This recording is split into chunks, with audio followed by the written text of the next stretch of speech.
আমি সারদা আবারও চলে এসেছি নতুন একটা রান্নার রেসিপি নিয়ে।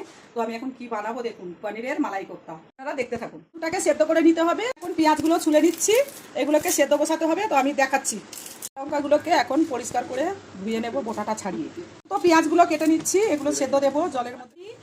পেঁয়াজগুলো ঢেলে দিচ্ছি, দিয়ে দিচ্ছি 1 ইঞ্চি আদা কুচি, দিয়ে দিচ্ছি 7 থেকে 10 কোয়া রসুন, 8 পিস কাঁচা লঙ্কা, ওকে 2 পিস করে নিয়েছি। এখন জলের মধ্যে দিয়ে দিচ্ছি। কিছু গরম মশলা করে নিচ্ছি, যেটা হচ্ছে এলাইচি, লং আর দারচিনি দিয়ে একটু আমি ঘরে গরম মশলা বানিয়ে নিচ্ছি। আমি এই যে সেদ্ধ মশলাটা ঢেলে দিচ্ছি এখানে।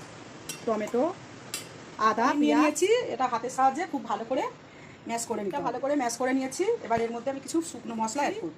লবণ পরিমাণ অল্প দিয়ে দিলাম, জিরা পাউডার দিয়ে দিলাম, স্বাদ অনুযায়ী চিনি, গরম মশলার গুঁড়ো দিয়ে দিচ্ছি, অল্প পরিমাণে আদা আর কাঁচা লঙ্কা বাটা দিচ্ছি, অল্প পরিমাণে ময়দা,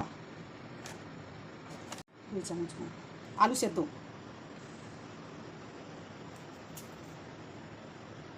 এখন খুব ভালো করে মেখে নিতে হবে।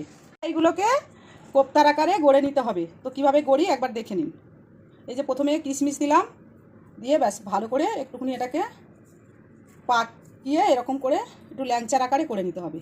এই যে এরকম সাইজের করতে হবে। এই যে এরকম এই আকারটাতে দেখাচ্ছি। এই যে একটু কিশমিশ দিয়ে দিলাম, 2টো কিশমিশ দিয়ে ব্যাস এরকম করে মুঠো করে যেরকমই ল্যাংচা তৈরি হয় এই ল্যাংচার আকারে এটাকে এরকম করে কোফতাগুলোকে সব তৈরি করে নিয়েছি এই যে এইভাবে। এবার এটাকে আমি ভেজে নেব। তো কড়াইটা এখন আমি বসিয়ে দিচ্ছি গ্যাসে, ঢেলে দিচ্ছি।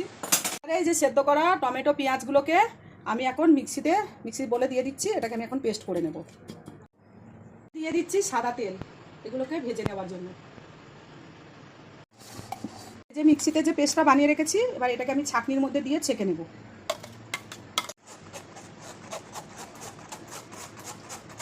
গুলোকে আমি আস্তে আস্তে তেলের মধ্যে ছেড়ে দিচ্ছি, এটাকে ভেজে নেব এখন লাল করে।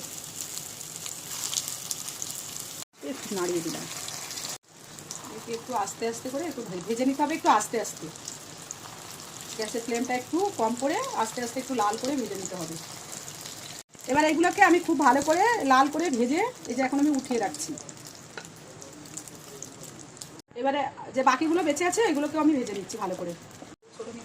বাদাম, কটা কাজু বাদাম আমি বেটে নিচ্ছি। যে পেস্টটা আমি ছেঁকে রেখেছি ওই ছাঁকা পেস্টের মধ্যে আমি একটু লবণ দিয়ে দিচ্ছি, একটু কাশ্মীরি রেড চিলি দিয়ে দিচ্ছি, ধনিয়া পাউডার দিয়ে দিচ্ছি 1 চামচ, জিরা পাউডার দিয়ে দিচ্ছি 1 চামচ, গরম মশলা পাউডার দিয়ে দিচ্ছি। তেলের মধ্যে আমি একটু কাসুরি মেথি দিয়ে দিচ্ছি, রেখেছি এটা আমি দিয়ে দিচ্ছি।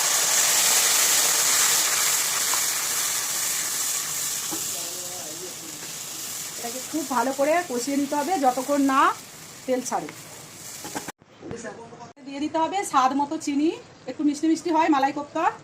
আর এখানে রয়েছে কাজু বাদাম বাটা, এটাকেও দিয়ে দিতে হবে, দিয়ে আর একটু কষিয়ে নিতে হবে। পরে এটা কষে গেছে, এখন আমি এর মধ্যে অল্প জল অ্যাড করে দিচ্ছি। এবারে ঝোলটা ফুটে উঠেছে খুব ভালো করে। এখন আস্তে আস্তে আমি কোফতাগুলোকে দিয়ে দেব। এবারে সব কোফতাগুলো দেওয়ার পরে আলতো হাতে একটু নেড়ে দিতে হবে। তারপরে একটু উপর থেকে হালকা করে ফ্রেশ ক্রিম দিয়ে দিতে হবে। তারপরে 1 চামচ উপর থেকে ঘি দিয়ে দিতে হবে। তাহলে রেডি হয়ে যাবে আমাদের মালাই কোফতা, পনির মালাই কোফতা। উপর থেকে একটু হালকা করে আমি ক্রিম দিয়ে দেবো। আমাদের দাদাভাইকে আমি খেতে দিচ্ছি, ও খেয়ে বলবে কেমন হয়েছে।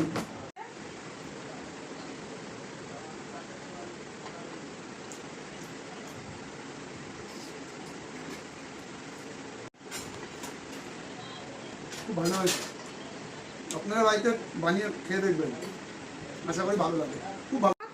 কোফতাটা কতটা নরম হয়েছে, কতটা সফট হয়েছে দেখুন, একদম ভেঙে যাচ্ছে, একদম নরম দেখুন।